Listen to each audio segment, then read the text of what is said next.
Olá, hoje estamos aqui reunidos para falar a respeito da fertilização e da meiose. Para darmos início, precisamos fazer algumas inferências a respeito de fenômenos que acontecem dentro da biologia celular. Em especial, já que nós tratamos como tema principal da nossa aula de hoje sobre a fertilização e a meiose, precisamos fazer algumas ressalvas. Primeiro, o que seria a fertilização, para podermos adentrar nos eventos que acontecem durante o processo de divisão meiótica.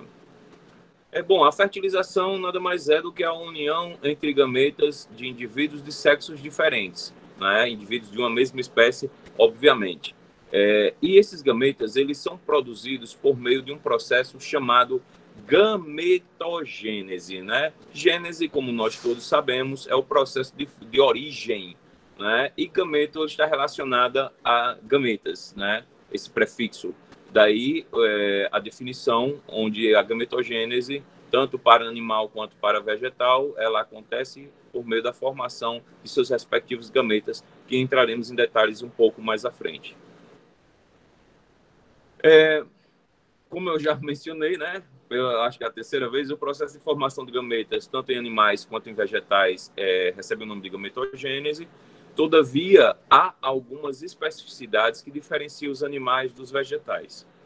Nos animais, a gametogênese, ela acontece para a formação de gametas masculinos, que recebem o nome de espermatogênese, onde são produzidos espermatozoides, e ovogênese, ou também denominado de oogênese, que é o processo voltado à formação do gameta feminino, que é o óvulo. Já em vegetais, nós temos uma pequena diferença, tanto nomenclatural, quanto também nos processos que acontecem dentro desse processo de divisão.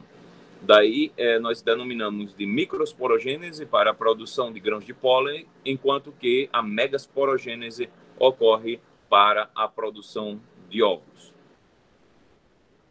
Ao contrário do que a gente tinha observado no processo mitótico, onde várias células do nosso corpo elas sofrem divisão mitótica, em algum estágio da vida, ou até mesmo ao longo de toda a vida, a espermatogênese, assim como a ovogênese e outros processos de produção de gametas, eles acontecem em tecidos específicos e em períodos específicos da vida do indivíduo.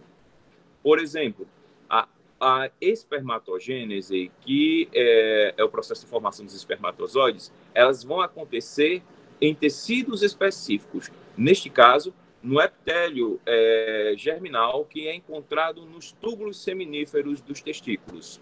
Então, existe um local específico onde essa produção acontece. E em momento específico, principalmente após o animal atingir a sua maturidade sexual, que no caso da espécie humana se dá na puberdade. Semelhantemente que há início, existem também etapas que se encerram os processos de produção de gametas, que a gente vai mencionar. Nós temos eventos, como é o caso da andropausa, onde você tem também a cessação da produção ou a redução brusca da produção de espermatozoides, como a gente vai falar sobre a menopausa um pouco mais à frente.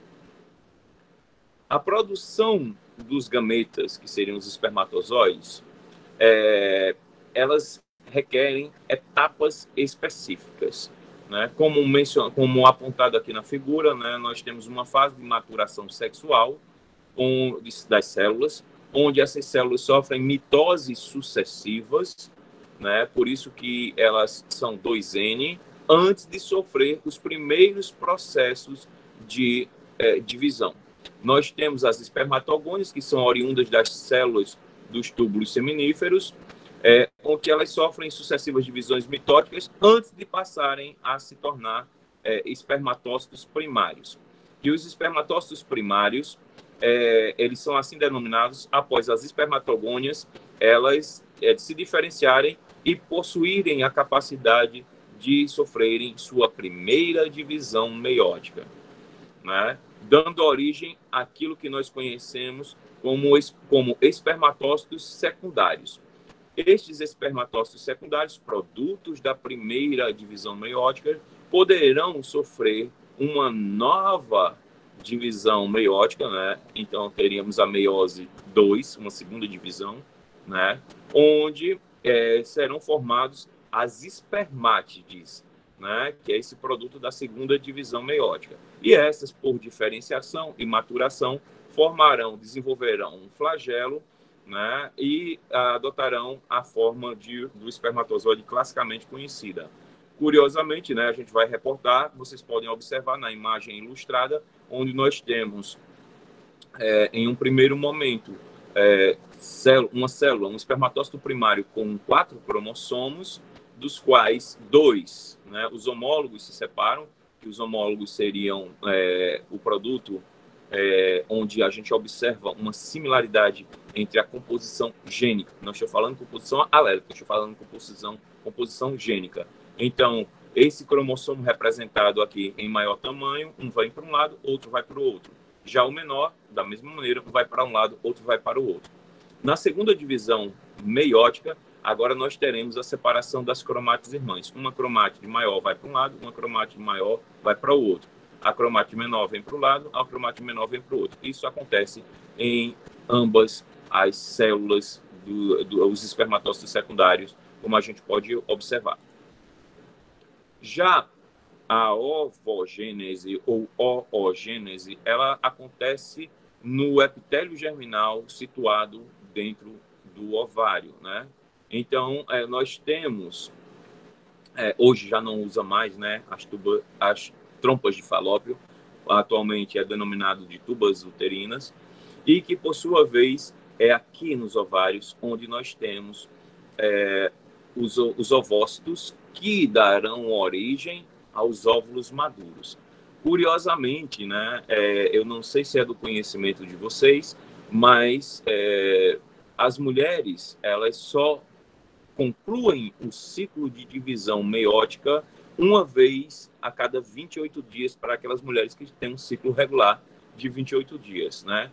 Alternadamente, ou seja, em um mês um ovário libera um óvulo maduro, no outro mês é o ovário seguinte.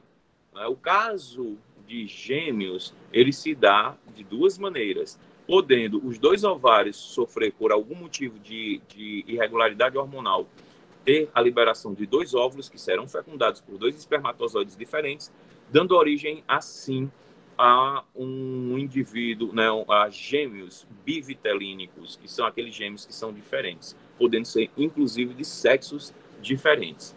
Todavia, o produto da formação de gêmeos univitelínicos se dá pela fusão do espermatozoide com apenas um óvulo, e que, por um erro de divisão, a gente acaba havendo a formação de dois indivíduos que tiveram a mesma origem comum. Outra curiosidade que merece a atenção é a de que os óvulos das mulheres, eles, ao contrário dos primeiros espermatozoides do homem que se dão no início da sua puberdade, as mulheres, elas formam seus óvulos ainda quando elas estão na vida intrauterina, né? Ou seja, dentro da barriga da mãe.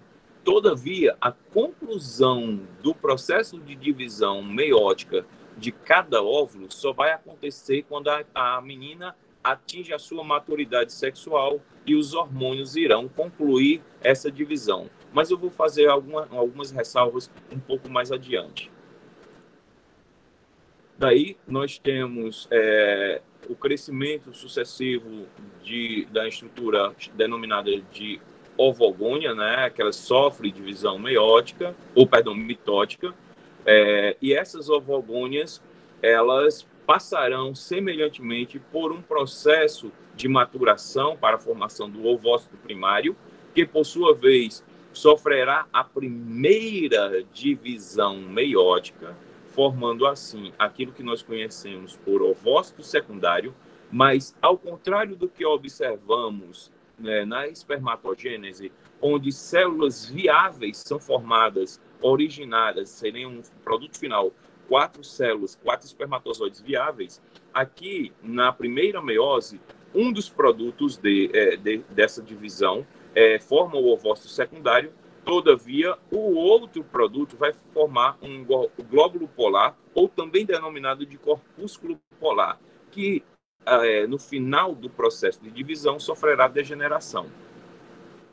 Após mais uma divisão, né, o ovócito primário dará origem a um óvulo, né, e a outro corpúsculo polar. E o corpúsculo polar, que tinha sofrido a primeira divisão meiótica, sofrerá uma segunda divisão, dando origem a 2 corpúsculos polares. Apesar de formarmos 3 células como produto final da ovogênese, apenas uma delas é viável. Tá? E como podemos observar, né, a ovogônia ela sofre crescimento e armazenamento de citoplasma, que dá origem ao ovócito primário. Esse ovócito primário sofre a primeira divisão meiótica, formando os ovócitos secundários e um corpúsculo polar. Tudo isso já foi falado. Por fim, o ovócito secundário sofre uma segunda divisão meiótica, formando a ovótide, né, que passa por crescimentos e diferenciação até a formação do óvulo, e outros corpúsculos polar e mais outros corpúsculos polares que serão degenerados. Isso conclui a parte da formação de gametas dentro dos grupos pertencentes à espécie animal. Agora falaremos a respeito da formação de gametas em vegetais, que tem algumas particularidades. A microsporogênese, que é o processo de formação do gameta masculino, ele acontece dentro dos sacos polínicos, né, situados nas anteras das flores, resultando assim na formação posterior dos grãos de pólen. Então, existem células especializadas, denominadas células mãe de pólen, ou apenas microsporócitos primários, que vão sofrer uma primeira divisão meiótica, né, dando origem, assim, aos microsporócitos secundários, que após a segunda divisão meiótica formarão aquilo que nós conhecemos como micrósporos. Esses micrósporos, aí é onde está a chave da diferenciação, que até então era igual, né? Só mudando a nomenclatura, mas os eventos citológicos eram os mesmos. Mas chegando no ponto de micrósporos, acontece um evento curioso, denominado de endomitose. Então, essa célula, o micrósporo, ele sofre uma divisão mitótica sem que aconteça a citocinese. A gente lembra que, de acordo com o que falamos no nosso último encontro, que a citocinese ela é o processo de separação do citoplasma após a finalização da divisão do material genético em telófase, lá da mitose. O que acontece nesse evento? Né? Você vai ter a formação de um segundo núcleo, né, por meio do processo chamado endomitose. Todavia, ele não ocorre, não permite que ocorra a divisão do citoplasma, formando assim uma única célula contendo 2 núcleos. Um desses 2 núcleos, né, isso de maneira aleatória, ele vai sofrer uma segunda endomitose, resultando assim, né, esse outro núcleo, resultando na formação de mais 2 núcleos. Então, a gente tinha um que sofreu endomitose, formando 2, mais um que não sofreu a endomitose. Então, nós temos uma célula, ao qual, em seu interior, contém 3 núcleos. Fazendo um paralelo com a produção de gametas masculinos em animais, a espermatogênese, nós temos apenas, são 4 células, mas cada uma tem apenas um núcleo. Esses 3 núcleos observados na célula vegetal, né, no gameta vegetal, um deles é denominado de vegetativo e 2 são denominados de reprodutivos, onde no processo de fertilização destes vegetais, eles terão papéis diferentes e extremamente importantes para a fertilização. Agora falando da parte da formação dos gametas femininos em plantas. São fenômeno esse que é denominado de megasporogênese. Ele vai acontecer dentro do ovário, formando uma estrutura que nós conhecemos como saco embrionário, composto, ao contrário do óvulo, que só tinha um núcleo, esse saco embrionário, ele possui 8 núcleos. Né? Em um primeiro momento, a gente tem o megasporócito, né, que ele vai sofrer divisão. Aí nós temos aqui, após a maturação, nós temos aqui a divisão, né, formando duas células com metade do genoma, que seriam duas células haploides, né? Subsequentemente, nós temos uma segunda divisão meiótica, ao qual formará uma estrutura contendo 4 núcleos, né, linearizados, esses 4 núcleos, dos quais 3 sofrerão processos abortivos e apenas um dos megásporos será viável.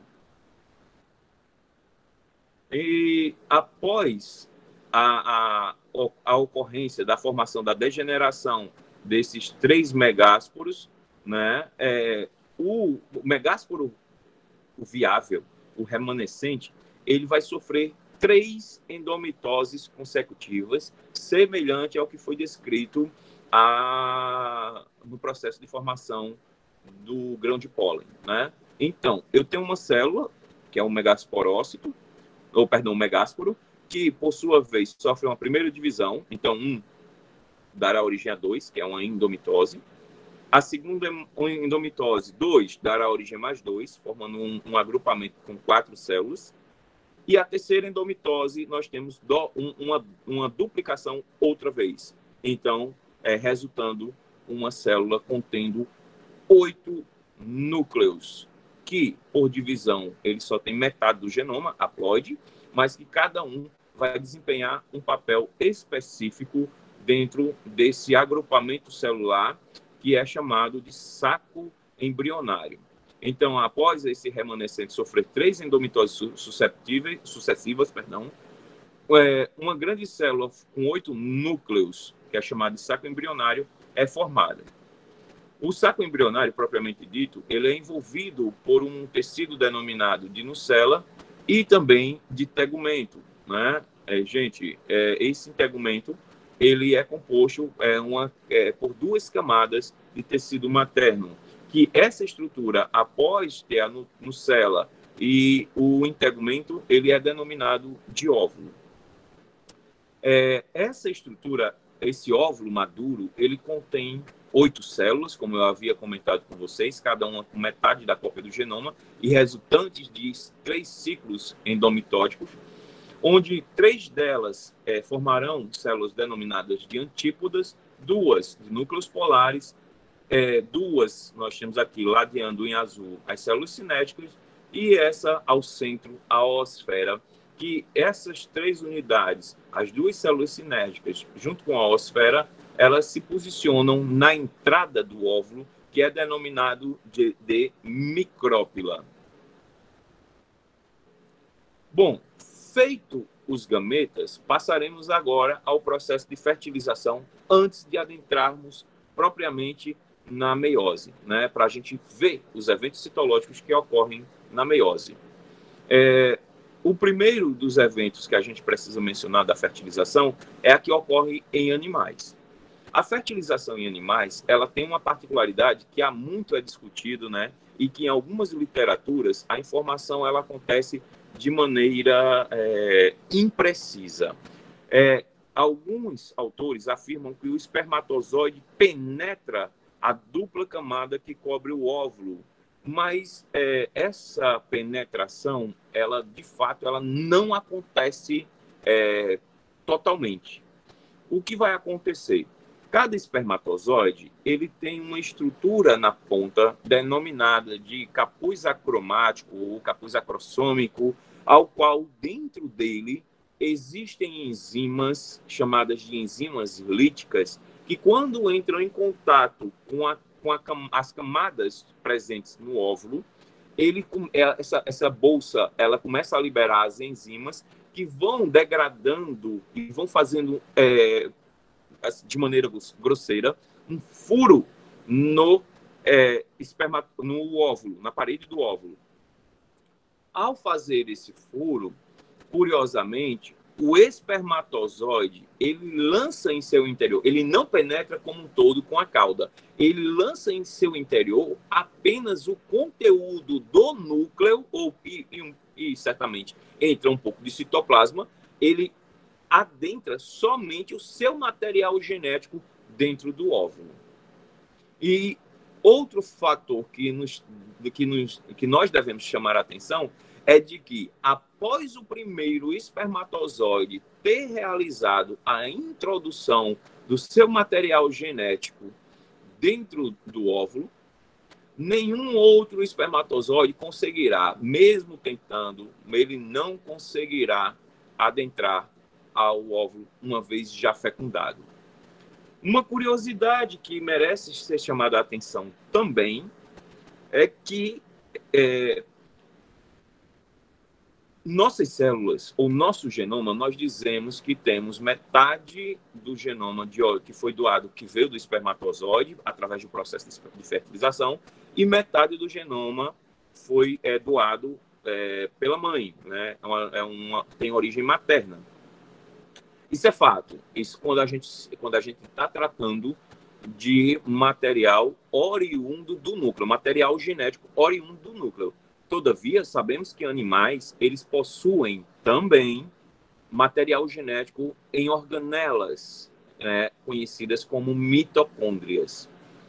Aí eu chamo a atenção de vocês, pois durante o processo de transferência do núcleo, quando está havendo a transferência, quando está havendo a fertilização, as mitocôndrias do espermatozoide, eles não adentram ao óvulo. Por quê? Porque durante o processo de maturação do espermatozoide, as mitocôndrias são alocadas para um ponto específico, mais especificamente na base do flagelo, onde haverá uma alta necessidade de energia para poder movimentar na forma de chicoteio, né, dar chicotadas para movimentar o espermatozoide durante o processo de fertilização, onde ele caminha pelo canal vaginal, adentrando pelo colo do útero, até chegar às tubas uterinas, né, passando pelo útero, chegando às tubas uterinas e promovendo a fertilização. Que a fertilização não acontece, como alguns acreditam, lá no ovário, ela acontece, né, nas tubas uterinas. Bom, e o processo, após a entrada do núcleo do espermatozoide, esse irá se unir ao núcleo do óvulo, restabelecendo. Vejam, a célula do espermatozoide, ele tinha N, né, cromossomos, que é a metade do número de cromossomos de uma célula, né, somática, que tem 2 cópias. Daí você tem uma cópia da origem paterna, que vem do espermatozoide, com a outra de origem materna, que é do óvulo. Eles se unem e restabelecem a condição diploide com 2 cópias do genoma original da espécie. Aqui, olha, mais uma vez, nós temos a cabeça do espermatozoide e as mitocôndrias, elas estão localizadas, né, na posição basal dessa cauda do espermatozoide. Neste momento, iremos falar agora, acabamos de falar sobre a fertilização em animais, falaremos sobre a fertilização em vegetais. Algumas particularidades são bem características de organismos vegetais, pois a abertura da flor, né, nem toda flor ela está receptiva a todo momento, e uma vez a flor aberta, existe um período do dia que ela vai estar com a sua superfície estigmática, então a ponta do estigma ela vai estar receptiva.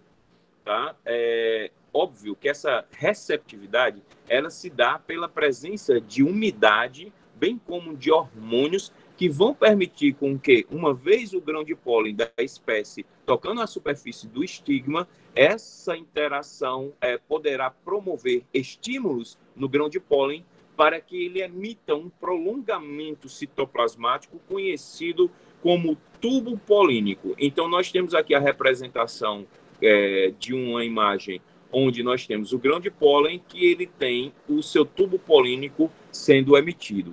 Esse tubo polínico, uma vez tocando a superfície receptível do estigma, ele irá adentrar pelo estilete, né, fazendo com que esse tubo polínico ele alcance até o ovário e, obviamente, os óvulos, para permitir, assim, a fertilização.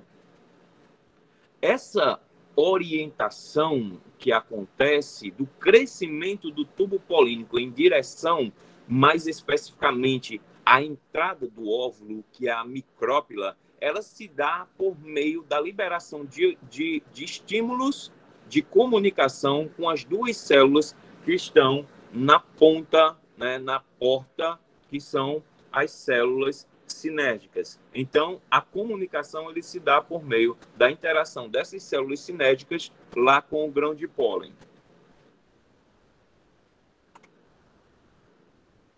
Aí, uma vez emitido o tubo polínico, há uma orientação química e física deste tubo polínico até a entrada da micrópila, realizado por meio dessas sinérgicas. Uma vez o tubo polínico atingindo a micrópila, ele vai penetrar, né?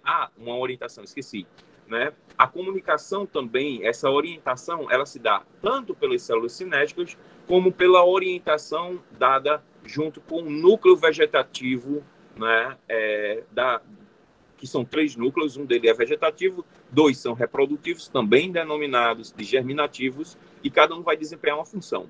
Então, a comunicação do crescimento do tubo polínico se dá pelas células cinéticas juntamente com esse núcleo vegetativo.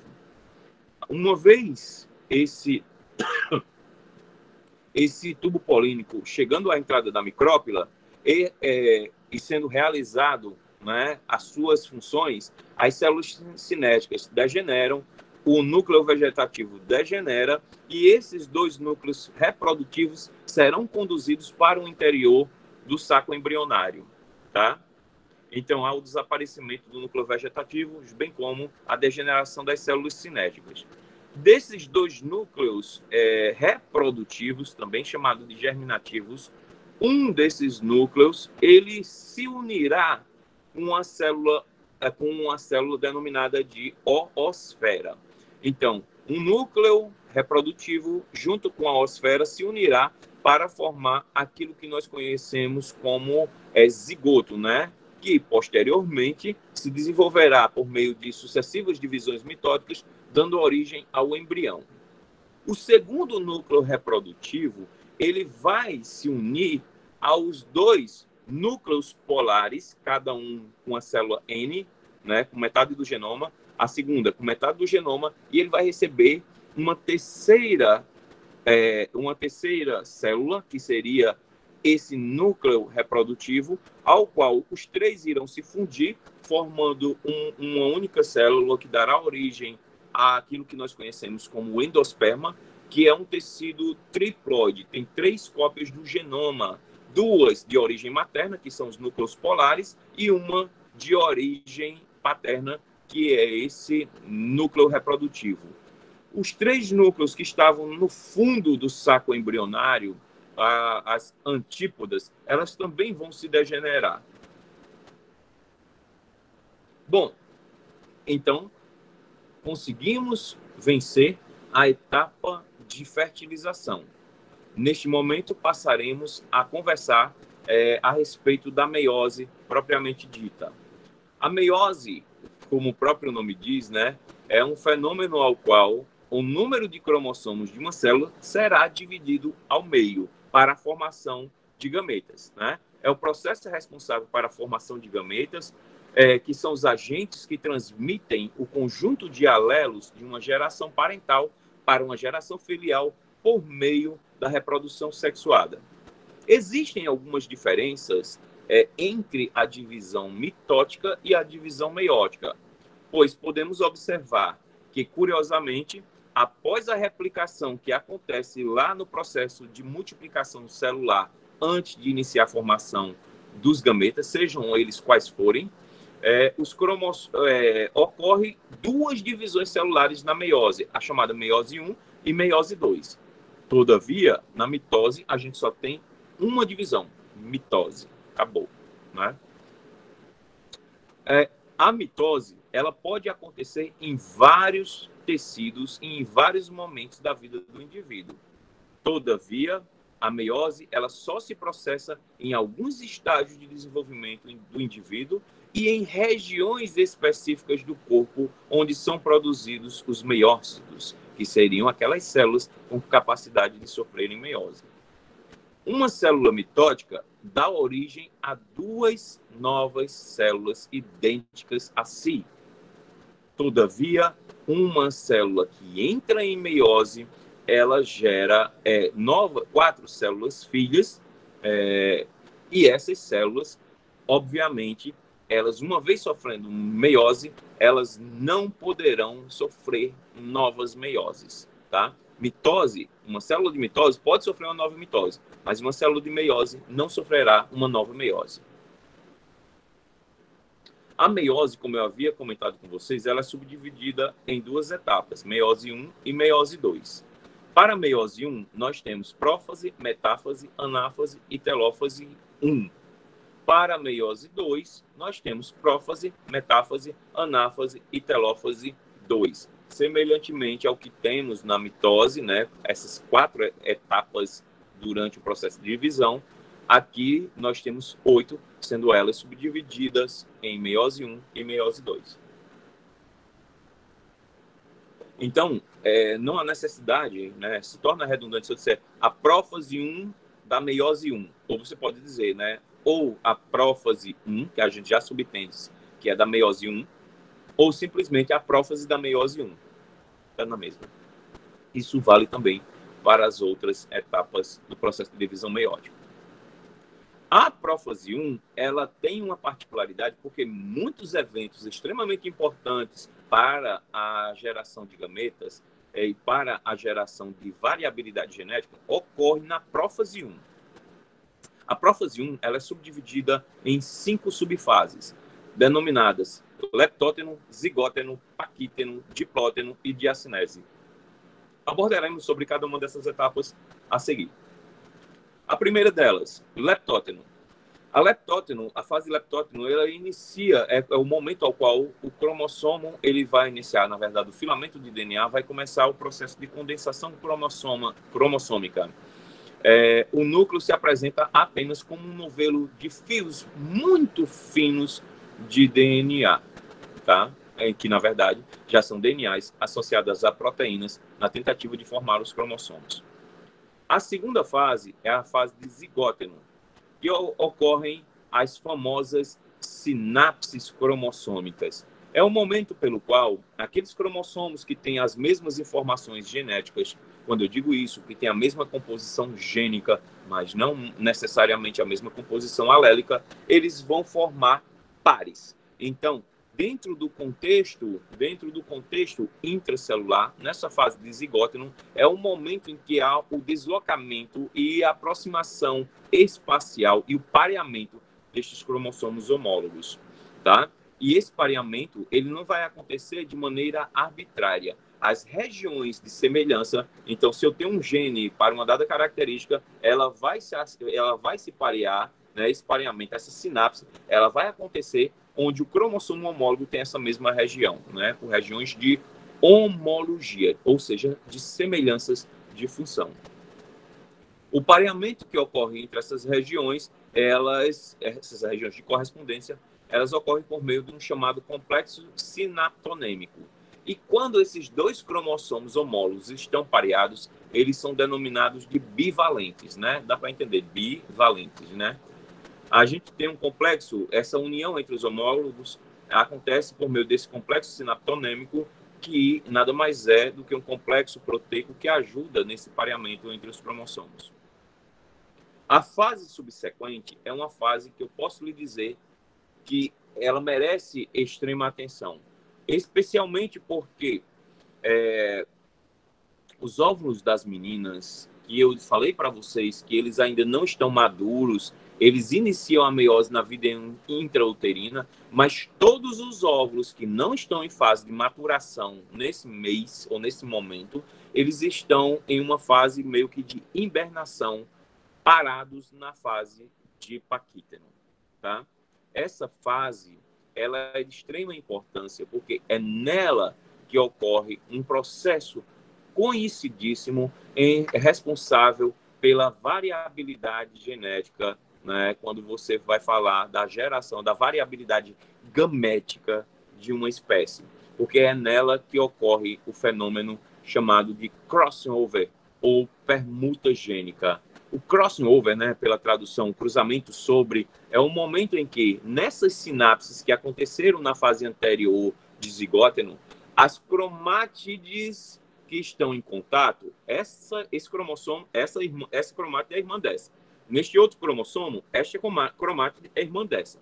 O pareamento acontece em zigóteno por meio das cromátides homólogas, porque esse cromossomo é homólogo desse.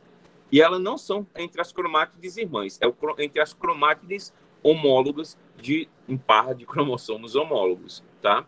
Então, esse crossover é quando essas cromátides homólogas não irmãs, elas se sobrepõem e elas, por meio de quebra e troca, elas perdem um pedaço do segmento para o seu cromossomo homólogo vizinho e também recebem um pedaço dele, que seria o pedaço equivalente. É meio que uma troca entre cromátides homólogas não irmãs. Curiosamente, uma outra característica que também é mencionada dentro do processo, dentro da subfase de paquíteron, é a ocorrência de uma condensação progressiva. Lembrando, né, estamos dentro da prófase, então essa condensação, desde lá, leptóteno, zigóteno, paquíteron, diplóteno, até finalizar a diacinese, ela é cada vez mais progressiva. No diplóteno inicial, uma vez que os cromossomos estavam unidos lá em zigóteno e em paquíteron, eles promoveram as trocas. Esse momento de diplóteno é o momento em que esses cromossomos que estavam pareados, eles começam a se separar. Como nós observamos, né, uma separação aqui, olha, por tamanho, esse cromossomo era homólogo desse e eles estavam pareando um com o outro, formando bivalente. Esse também, só que a gente observa que tem uma separação parcial entre esses pares de homólogos, que é característico da fase de diplóteno, né? Observamos que, curiosamente, existem pontos aqui onde esses cromossomos, esse par de homólogo ainda permanece unido. Esses locais de união normalmente estão associados aos pontos onde aconteceram, lá em paquíteron, o crossing over, ou a permuta gênica, como queiram chamar. Por quê? Porque são esses pontos denominados de quiasmas, né, que é o local onde aconteceu a permuta gênica, esses são os últimos a se desfazerem diante o pareamento dos homólogos. Nós observamos aqui, nessas figuras, nós teríamos dois cromossomos que ainda permaneceram unidos pelas regiões mais terminais, formando esse cromossomo circular, situado no lado esquerdo superior da célula. Aqui nós temos um ponto de quiasma, um ponto de quiasma, um ponto de quiasma, aqui também vários quiasmas. Tudo isso é prova física de que houve a permuta gênica, tá? Então, somente nessa subfase é que se nota que cada cromossomo ele é duplicado. Se você perceber, olha, na meiose, você vai ver aqui, olha, uma cromátide, que é a cromátide que não estava em contato entre o bivalente, a cromátide interna que estava em contato com o seu vizinho e a externa não estava em contato. Então, a gente observa, né, nesta subfase, essa duplicação das cromátides. A última das fases da prófase é a diacinese, né? A diacinese, ela marca o final da prófase 1, onde os bivalentes eles vão atingir o máximo de sua condensação e esses quiasmas que ainda uniam o par de bivalentes, eles são terminalizados, né? E como comumente a gente lembra lá na mitose, o final da prófase ele era marcado, né? A prófase ela era marcada pela a condensação cromossômica e o desaparecimento da membrana ou do envelope nuclear, bem como do nucleolo. Aqui na meiose também, nós temos a finalização da condensação, que acontece no final da prófase 1 para o início da metáfase, e, posteriormente, a degradação ou o desaparecimento do envelope nuclear junto com o nucleolo. Aqui mais imagens do final da prófase. Depois da prófase, vamos ter, então, a célula ela se organiza seus cromossomos na região equatorial ou região mediana da célula, né? Então, os bivalentes, eles ficam orientados nessa placa metafásica ou placa equatorial, como queiram chamar. Os cromossomos homólogos do bivalente, eles ficam equidistantes. Então, depois da separação, eles ficam em distâncias iguais dos polos opostos, se posicionando na região mediana, né, da célula.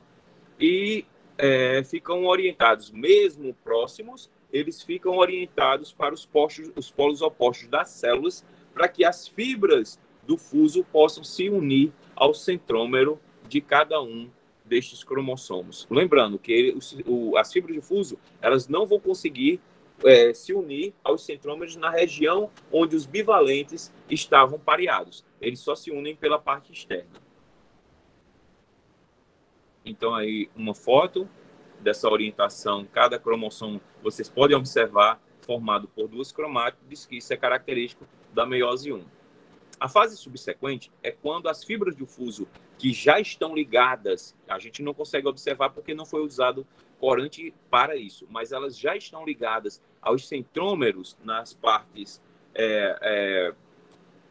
mais em direção ao polo, elas vão promover, neste momento, após a ligação e o encurtamento da fibra do fuso, a separação dos cromossomos homólogos. Então, se considerássemos aquele exemplo com dois cromossomos, um deles iria para o lado, o outro iria para o outro. Semelhantemente, nós teríamos aqui o outro cromossomo, um indo para um lado, outro indo para o outro.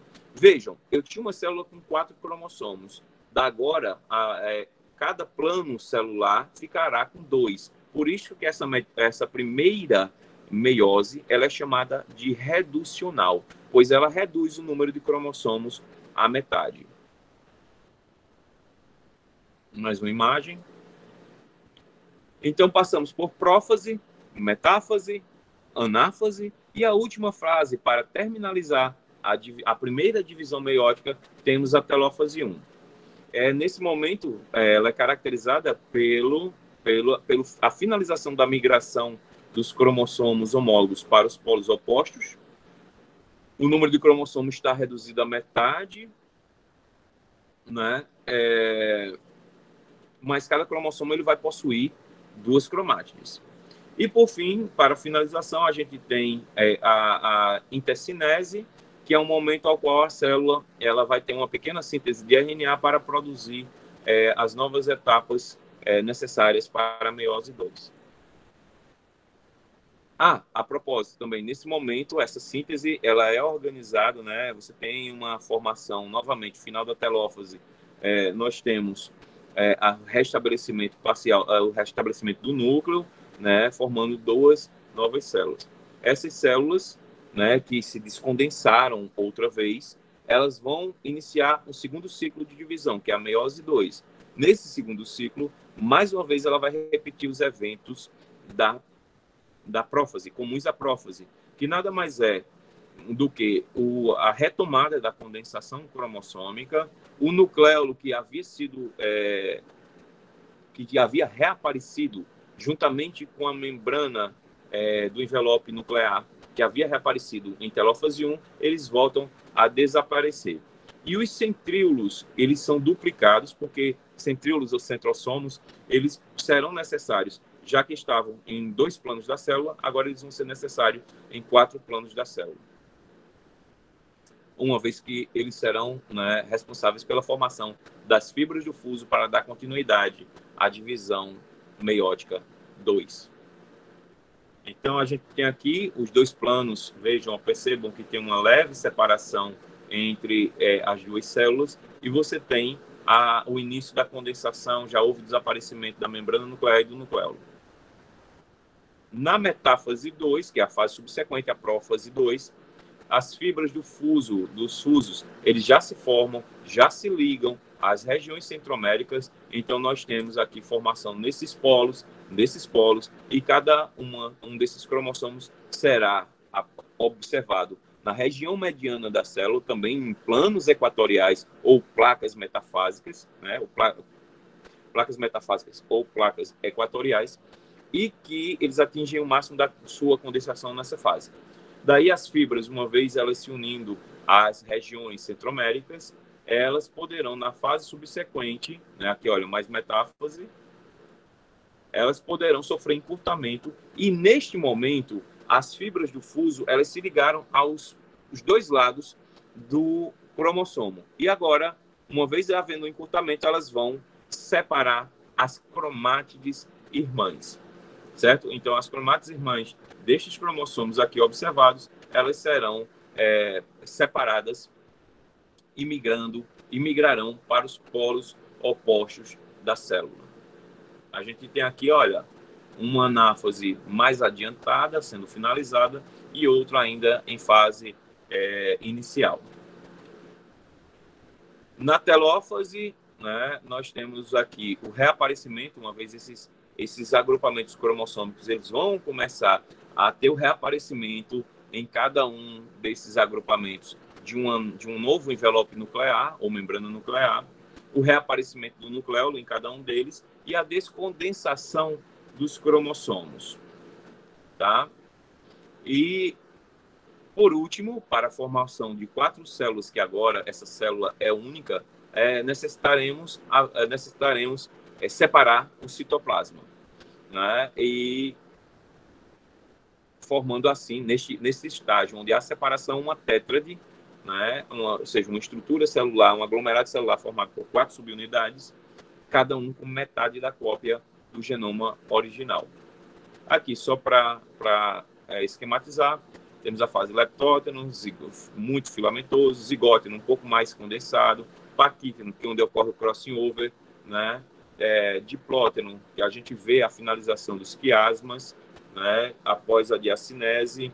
Nós temos metáfase 1, os cromossomos homólogos no plano equatorial, anáfase inicial, onde a gente vê o início da separação dos cromossomos homólogos, finalização da separação dos cromossomos homólogos e formação de 2 novas células que sofrerão processos de iniciação de uma segunda divisão, né? Aí você tem aqui a segunda divisão, o início da condensação, novamente o desaparecimento do nucleolo e da membrana nuclear, a máxima da condensação e na metáfase 2. Prestem muita atenção. Na metáfase 1, todos os cromossomos estão em um único plano equatorial. Na metáfase 2, 2 planos equatoriais. Na anáfase 2, cada um desses planos, você terá metade das cromátides irmãs migrando para um polo, metade para o outro. Da mesma maneira, no agrupamento de baixo. Metade para um lado, metade para o outro. Formando assim essa célula, né, após a divisão do citoplasma, essa célula que nós conhecemos, esse agrupamento celular que nós conhecemos como tétrade, e cada um destes, eles passarão, após aquele processo de maturação, passarão a formar um grão de pólen específico. Né? Quais as consequências que uma meiose pode produzir em um indivíduo? Especialmente a variabilidade genética. Vejam esse exemplo. Né? Você tem apenas 3 genes envolvidos, o gene A, o gene B e o gene C. O par de homólogo. Então, por que eles são homólogos? Tem a mesma forma física, todavia, eles diferem, né? Tem o mesmo gene A, gene B e gene C, em suas formas alternativas, alelo dominante, alelo recessivo, para ambos os genes.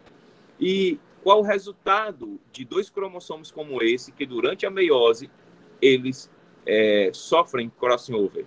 Eles podem sofrer crossing over entre A e B somente.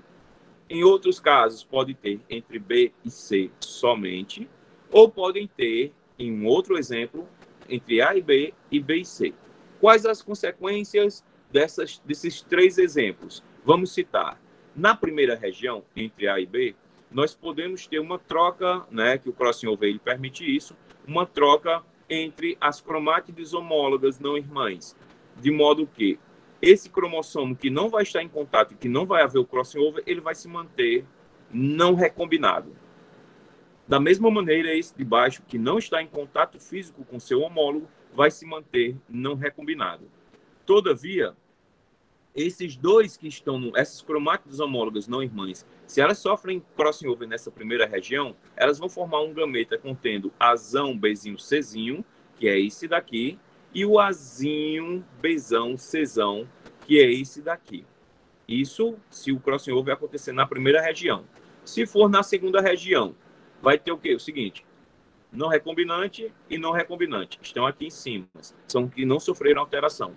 Já esse do meio são chamados de recombinantes, como esse e esse, não é? Porque eles se recombinaram, formando aqui, se o cruzamento, se o crossing over for nessa segunda região entre B e C, teremos um gameta azão, Bzão, Czinho e azinho, Bzão, Czão.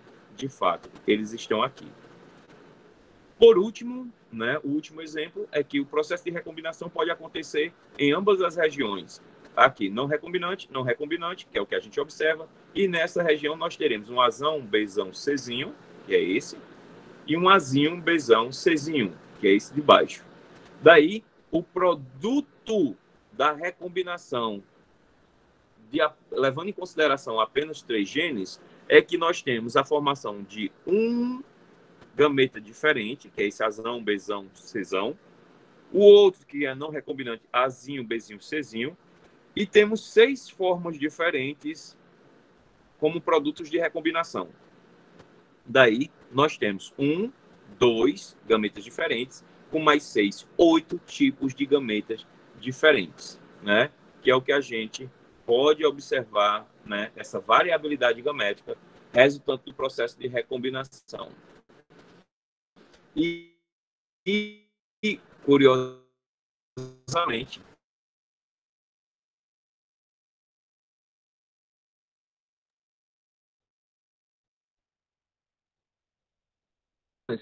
né? 3 Professor, Oi, Joana. Professor, o áudio cortou. você Certo, pode repetir aí, por favor? posso repetir. E vejam só, vocês entenderam esse processo de recombinação que originará 8 gametas diferentes. Só me confirme, até aí está tudo ok? Você poderia repetir, professor? Posso, vou repetir. Então, quando você tem esses processos de recombinação, você vai ter aqui, olha, azão, Bzinho, Czinho e azinho, Bzão, Czão. São esses 2 gametas recombinantes. Nesse outro local, que a recombinação, nesse primeiro aconteceu entre A e B, nesse segundo entre B e C, nós teremos outro recombinante, azão, Bzão, Czinho, como azinho, Bzão, Czão. Tá aqui os 2 recombinantes. E por último, nós teremos aqui, né, onde a recombinação acontece entre A e B e B e C. Daí você tem azão, Bzinho, Czão e azinho, Bzão, Czinho. Esses do meio, todos eles são gametas recombinantes. Existem 6 formas de recombinante e existe aqui 2 formas de não recombinante. São aquelas que não sofreram o processo de crossing over por não estar em contato, as cromátides homólogas não irmãs não estarem em contato. No caso, são 3, né, professor? Que não são combinantes. Não, neste caso eu estou contando gametas diferentes. Então eu teria um gameta diferente, 2 gametas diferentes, mais 6 gametas diferentes, totalizando 8 gametas diferentes. Ah, sim. Beleza? Agora vocês imaginem, nós temos 30 mil genes. Se com 3 já são formados 8 gametas diferentes, imaginem com 30 mil genes. Essa grande possibilidade é uma das explicações que faz com que os filhos de um mesmo pai e uma mesma mãe, mesmo esses filhos tendo o mesmo sexo, eles são tão diferentes entre si, porque os gametas decorrentes de recombinação, eles promovem essa divergência observada entre filhos, com exceção de gêmeos idênticos, que esses são produtos da fertilização de um único óvulo por um único espermatozoide. Ok? Gente, eu vou encerrar a gravação aqui nesse momento.